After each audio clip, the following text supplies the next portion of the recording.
Imat ćemo 4 predavanja i izlaganja pozitivnih primjera iz prakse primjene računarstva.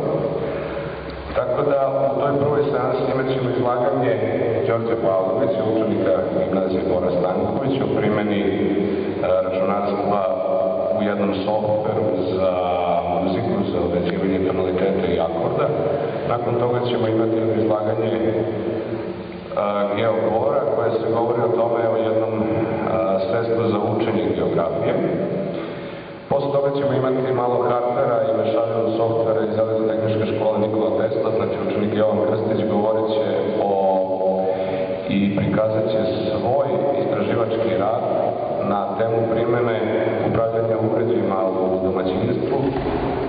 Vidjet ćemo na koji način i posljednje predavanje koje ćemo imati je Ivan Stošić, znači radi se o našem licu koji ima 3 medalje sa međunarodnih informatičkih olimpijada i posmatrat ćemo jedan problem koji se svodi na određivanje nekog broja, znači neka igra koja je slična onoj slagalici.